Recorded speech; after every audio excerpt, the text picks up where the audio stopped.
मोल नहीं है। यदि देखो, जीवन में यदि हमें कुछ करना है, मनुष्य देह है जब हमें मिला है, ऐसे नहीं मिला।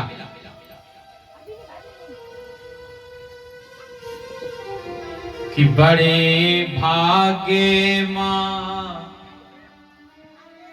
अरे बड़े भाग्य मानुष तन पावा, बड़े भाग्य मानुष तन।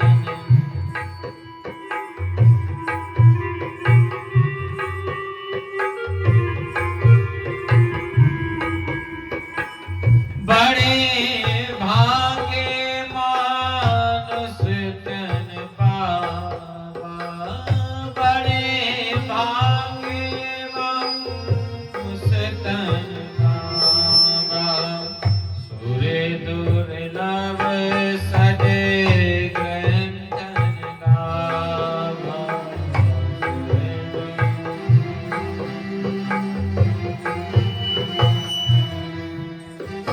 सुर दुर्लभ सद ग्रंथन गावा। ये जन्म ऐसे नहीं मिला, बड़े भाग्यों से मिला। ये जो मनुष्य का जो जन्म है बड़े भाग्यों से प्राप्त होता है। प्राचीन वरी ने कहा, राजन, प्राचीन वरी ने कहा, गुरुजी एक बात बताइए, बस एक ही बात बता दीजिए कि भगवान सबसे जल्दी किससे प्रसन्न होते हैं? नारद जी ने कहा तो नोट करो, यदि भगवान को प्रसन्न करना चाहते हो तो केवल मात्र महाराज 3 बातों का ध्यान रखना चाहिए। कौन सी बातों का? यदि प्रभु को प्रसन्न करना चाहते हो तो 3 बातों का ध्यान रखें, नोट करो। दया सर्वभूतेषु संतुष्ट्या येन केनवा, सर्वेन्द्रियोपशान्त्या च दुष्यत्यासु जनार्दना,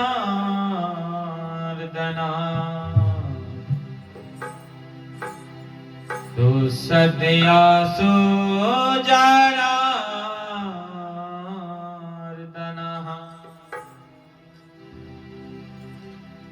जीव मात्र पर दया करना सीख जा। दया सर्वप्रथम है, दया अपने पर ही नहीं, सर्वभूतेषु, सब पर। रास्ते में आए रहे हैं, और जैसे ही आए, यदि किसी को असहाय देख लिया, गाड़ी चला रहे हैं और घर आ गए, बाद में याद आया ये तो हमारा ही था, तो दौड़ पड़े। ये दया नहीं, दया सर्वभूतेषु, सब पर दया। संतुष्ट्या येन केनवा, अपने जीवन में जो संतुष्ट रहना सीख गया, उसको सारा जीवन अपने आप जीना सीख लिया। महाराज कि गौधन गज धन बाज धन, और रतन धन खान, जब आवे संतोष धन, सब धन धूलि समान। महाराज, जो संतोष धन जिसके पास आ गया, सारे धन उसको प्राप्त हो गए। और तीसरा है सर्वेन्द्रियोपशान्त्या च, अपनी इंद्रियों पर संयम रखना। देखना इंद्रियों के ये घोड़े बड़े, जिसमें हर दम ये संयम के कोड़े पड़े, अपना मार्ग सुमार्ग बनाते चलो, कृष्ण गोविंद गोपाल गाते चलो। इंद्रियों को जितना भोजन दियोगे ना, ये उतना ही और बढ़ती जाती है। राजा के पास एक बकरा था, एक राजा के पास बकरा था। तो जैसे ही वह बकरा था तो राजा ने कहा कि सुनो भाई, इधर आओ। क्या? इस बकरे को जो पेट भर के चारा खिला के लाएगा उसको हम 100 असरफियां देंगे सोने की।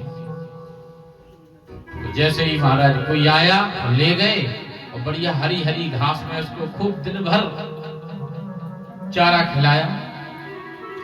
और जैसे ही दरबार में लाए, महाराज हम खिला करके लाए हैं, देखो इसका पेट भरा हुआ है। बोले वो तो मुझे सब दिख रहा है पर मैं प्रैक्टिकल करूंगा। कर लो महाराज। एक चारे का गट्ठर लिया, वो बकरे के आगे जैसे ही रखा तो वो अपने मुख से फिर दबाने लगा, खाने लगा। और इसका पेट नहीं भरा, नहीं देंगे असरफियां, तो लौटा दिया। ऐसे ही रोजाना यही करते रहे राजा। एक बार एक संत को जब पता चला कि महाराज का बकरा था वो तो बहुत, उसका पेट ही नहीं कोई भर सकता, संत जी ने कहा हम जाएंगे। संत जी आए और जैसे ही संत जी आए, आकर के संत जी ने कहा महाराज हमने सुना है आपका बकरा है। बोले हाँ है। अरे महाराज उसका किसी ने पेट ही नहीं भर पाए, जो भर दे उसको 100 असरफियां हम देंगे। अच्छा तो हमको दो, हम ले जाएंगे आपके बकरे को। महाराज जी ले गए। हरी हरी घास थी इतनी बड़ी बड़ी, महाराज उसमें ले गए। और जैसे ही ले गए और साथ में एक डंडा भी ले गए, बढ़िया तगड़ा सा मोटा सा डंडा। और जैसे ही महाराज वह बकरा घास की पत्ती को दबाता है, उधर को जाता है, तैसे ही महाराज एक डंडा चटका देती है मुंह में। तो एक पत्ती का निवाला भी नहीं खाने दिया और दिन भर पिटा बकरा, पीटते ही रहे उसको दिन भर। पिटते पिटते शाम हो गई, पेट और पीठ दोनों एक हो गए महाराज। अब भोजन नहीं मिलेगा तो एक ही होंगे। संत जी ले गए, बोले महाराज हम लाए हैं आपके जो बकरा है इसका पेट भर के। अच्छा, बोले हम प्रैक्टिकल करेंगे। बोले करो, ये तो आपका काम है, भरा है कि नहीं भरा है सब पता पड़ जाएगा अभी। और जैसे ही चारे का एक गट्ठर लिया, उसके सामने रखा और बाबा जी तो पास में खड़े थे डंडा लेकर के। तो डंडा खटखटाया, जैसे ही डंडा देखा बकरे ने विचार किया कहीं ऐसा ना हो इसको दबाऊंगा और फिर खटका सा बीतेगा, तो मुंह फेर लिया। राजा आश्चर्यचकित में पड़ गया, महाराज इतनी वर्षें हो गई किसी ने पेट नहीं भर पाया और पेट इसका भरा नहीं है, आज नहीं खा रहा है, क्या बात है? बोले यही तो युक्ति है संतों के पास। इसका अर्थ क्या है? ये जो मन अपना बकरा है, इसको अपन जितना भोजन देंगे ये आगे और बढ़ता जाएगा। आज ये मांगेगा तो कल कुछ और मांगेगा, परसों कुछ और, बढ़ता ही जाएगा। इसका मंतव्य घटने वाला नहीं है। और जब ये नियम संयम रूपी, भाई संतों के पास क्या नहीं होता, सब कुछ है, लेकिन वो संयम में रहते हैं, अपने मन रूपी बकरे को बांध करके रखते हैं। जब बांध करके रखेंगे तो फिर भग नहीं पाएगा, कहीं जा नहीं पाएगा, अपने पास ही रहेगा। तो इसलिए इंद्रियों को जो बस में कर लेता है, अपने हिसाब से जो इंद्रियों को चलाता है, भगवान कहते हैं सूत्र जिसने धारण कर लिए उसको मुझे मिलने में टाइम नहीं लगता, मैं उसको तुरंत मिल जाता हूं। ये 3 ही सबसे बड़े सूत्र हैं। बोलिए सद्गुरुदेव भगवान की।